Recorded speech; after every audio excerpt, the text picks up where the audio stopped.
The morning of Emma's wedding dawned perfect and cloudless, the kind of day that seemed designed for family photos and celebration. I sat in my hotel room, carefully applying concealer to hide the dark circles under my eyes, a side effect of the chemotherapy that my family had convinced themselves was all in my head. At 28, I should have been excited about my sister's big day. Instead, I was calculating whether I had enough energy to make it through the ceremony and reception while managing the nausea that had become my constant companion over the past 4 months. My phone buzzed with a text from Mom. "Remember, today is about Emma.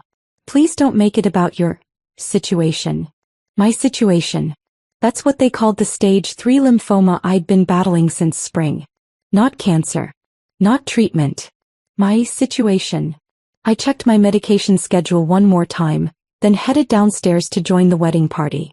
The hotel lobby buzzed with activity. Bridesmaids in matching robes, groomsmen adjusting boutonnieres, and relatives streaming in from various corners of the country. There she is. Aunt Carol spotted me first, her voice carrying that particular tone of forced cheerfulness that had become familiar. "How are you feeling, sweetie?" "Still dealing with all that medical stuff." Medical stuff. As if my oncologist appointments were equivalent to getting a splinter removed. "I'm managing," I said quietly. "That's good, dear.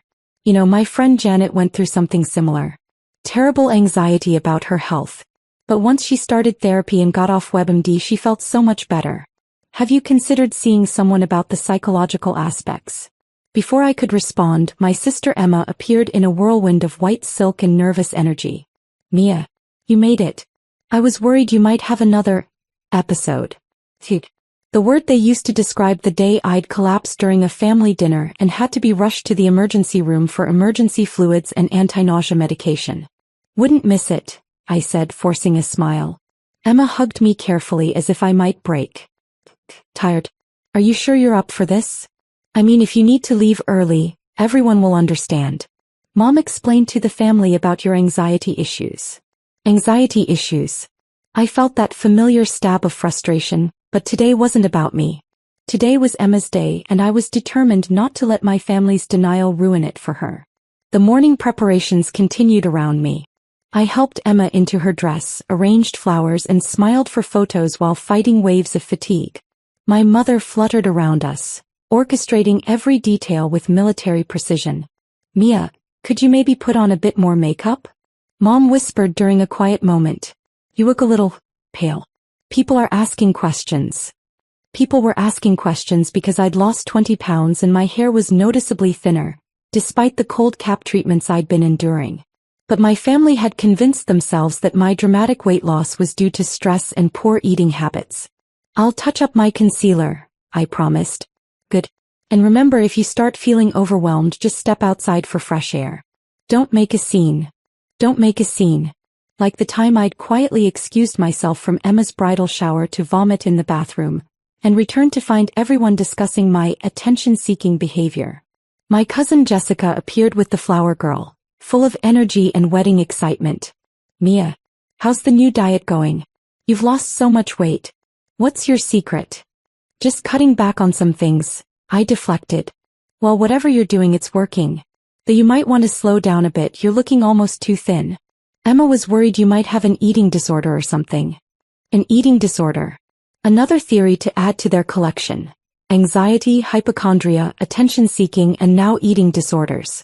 Anything except the obvious explanation that I was undergoing aggressive chemotherapy treatment.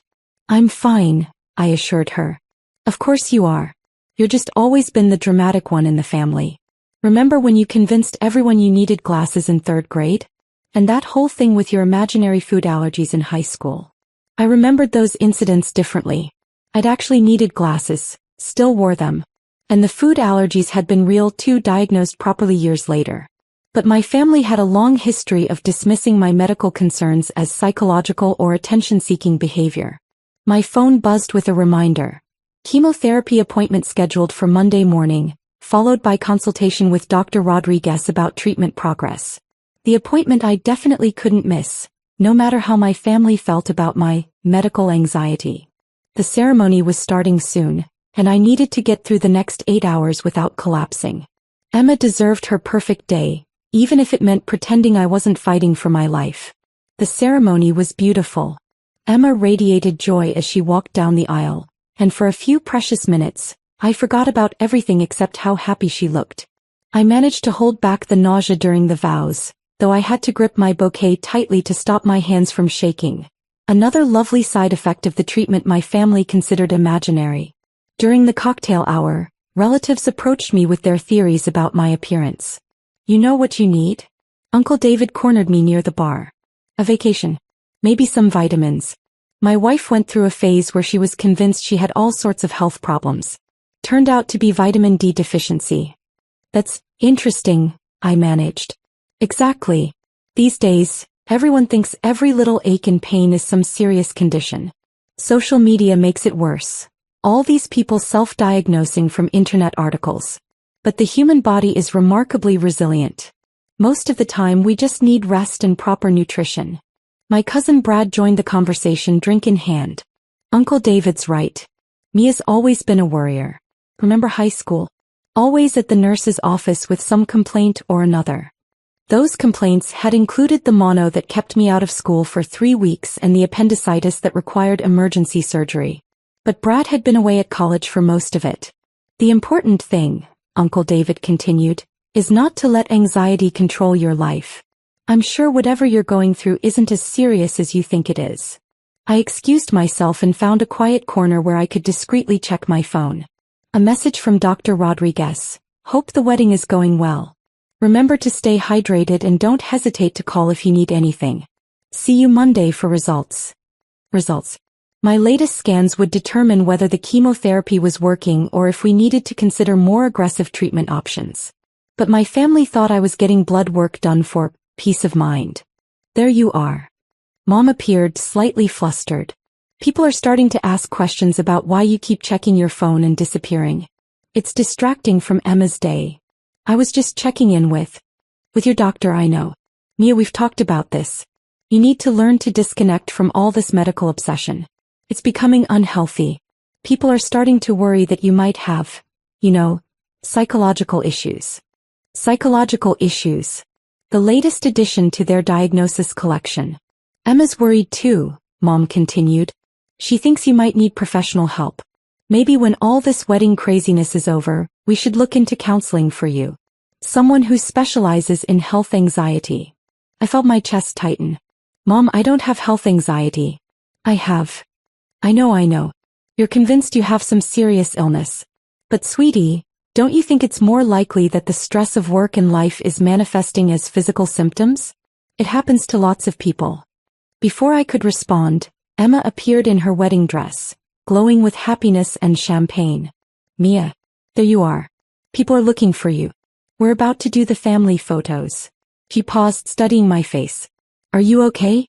You look strained. I'm fine, I said automatically. Are you sure? Because if you're having another anxiety episode, maybe you should step outside.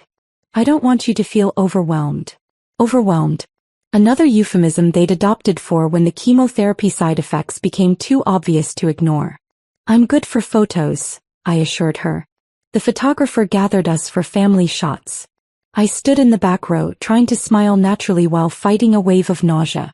The flash was particularly harsh and I found myself gripping my sister's arm for balance. Mia seems unsteady, I heard Aunt Carol whisper to Mom. Maybe she should sit down. She's just tired, Mom whispered back. All this medical drama has been exhausting for everyone. The reception continued and I managed to make it through dinner, though I could barely eat more than a few bites. My stomach had been sensitive for weeks, another side effect that my family attributed to stress and poor eating habits. You're not eating again, Jessica observed. Seriously, Mia, this diet thing is getting concerning. Maybe you should talk to someone about your relationship with food. My phone buzzed with another message from Dr. Rodriguez. Mia, just wanted to remind you that Monday's appointment is critical. We'll be reviewing your progress and discussing next steps. Take care of yourself this weekend. Next steps. If the current treatment wasn't working, Dr. Rodriguez had mentioned the possibility of a clinical trial. Experimental treatments that might give me a better chance. But my family thought I was taking vitamins for imaginary symptoms. Just as the reception moved into full swing, the hotel's event coordinator approached our table with a puzzled expression. "Excuse me," she said, addressing my parents. "There's a gentleman here who says he needs to speak with Mia Chen urgently. He's from University Medical Center." My stomach dropped. Dr. Rodriguez had said he'd only contact me during the weekend if something critical came up. "What kind of gentleman?" Mom asked suspiciously. Before anyone could answer, a distinguished man in a dark suit appeared beside our table. I recognized him immediately. Dr. Harrison, the chief of oncology and Dr. Rodriguez's department head. "Miss Chen." His voice was grave. "I apologize for interrupting your family celebration, but I need to speak with you privately. It's regarding your test results." The conversation at our table stopped dead. Emma stared at Dr. Harrison with growing confusion. "Test results?" she asked. "What kind of test results?" Dr. Harrison looked at me, then at my family's bewildered faces. "I'm sorry, I assumed. Miss Chen, have you not discussed your treatment with your family?" "Pi, what now?" Uncle David leaned forward. I felt my face flush. "Dr. Harrison, this is my sister's wedding. Can't this wait until Monday?" "I'm afraid not. Your latest scans show significant progression. We need to begin the clinical trial immediately. Monday morning. The delay could be." He paused, glancing at my family. "Critical." The word hung in the air like a death sentence. Emma's voice was barely a whisper. "Mia, what is he talking about?" Dr. Harrison looked confused. "Miss Chen is one of our most remarkable patients. She's been battling stage 3 Hodgkin's lymphoma with incredible courage for the past 4 months. Her case has become a study in resilience, continuing her treatment schedule while maintaining her professional responsibilities. We've actually asked her to speak at our next medical conference about patient advocacy." The silence at our table was deafening. "Cancer." Mom's voice cracked. "You have cancer?" "Stage 3 lymphoma," Dr. Harrison confirmed, still looking puzzled by their shock. "Miss Chen has been receiving aggressive chemotherapy treatments twice weekly. Her case is particularly complex because of her age and the tumor's location, which is why we're moving to experimental treatments." Uncle David was staring at me as if seeing me for the first time. "The weight loss, the fatigue, are all consistent with her treatment protocol," Dr. Harrison finished. "Miss Chen, I really don't understand. Your family didn't know about your diagnosis." Emma stood up abruptly, her chair scraping against the floor. "Mia told us she was getting blood work done. For anxiety. We thought. You thought I was making it up," I said quietly. Dr. Harrison's expression shifted to concern. "Miss Chen has been managing this entirely alone? That explains so much about her stress levels. We've been recommending family support as part of her care plan." "We thought she was being dramatic," Aunt Carol whispered, her face pale. "Dramatic?" Dr. Harrison's voice sharpened. "Miss Chen has shown extraordinary strength. She's never missed a treatment, never complained, and has maintained a positive attitude despite facing a potentially life-threatening illness. If anything, she's been understating the severity of her condition." The wedding reception continued around us, but our table had become an island of shocked silence and dawning horror. The fallout was immediate and devastating. Emma's wedding photos captured the exact moment our family learned they'd been dismissing a cancer patient's struggle as attention-seeking behavior. The images showed Mom collapsing into tears, Uncle David staring in horror, and Emma clutching my hand as the reality sank in. Dr. Harrison's announcement spread through the reception like wildfire. Relatives who'd spent months making jokes about my medical anxiety suddenly understood they'd been mocking someone fighting for their life. The shame was visible on every face. The wedding ended early as family members broke down, realizing the depth of their cruelty. Emma's perfect day was overshadowed by their collective guilt and my desperate medical situation. The experimental treatment Dr. Harrison recommended worked. 6 months later I was in remission, but the family dynamics never recovered. Uncle David's medical advice business, he'd been giving health consultations to neighbors, collapsed when word spread about his catastrophic misdiagnosis of his own niece. Brad lost credibility at his pharmaceutical sales job when colleagues learned he'd dismissed obvious cancer symptoms as attention-seeking. Mom never forgave herself for prioritizing Emma's wedding over my health crisis. Their relationship remained strained, marked by overwhelming guilt and my newfound independence. Emma postponed her honeymoon to care for me during treatment. Our relationship forever changed by her realization of what I'd endured alone. I spoke at medical conferences about family denial of serious illness, helping other patients advocate for themselves. The irony wasn't lost on me. My family's dismissal had made me stronger than they'd ever imagined possible. They called me dramatic for having cancer.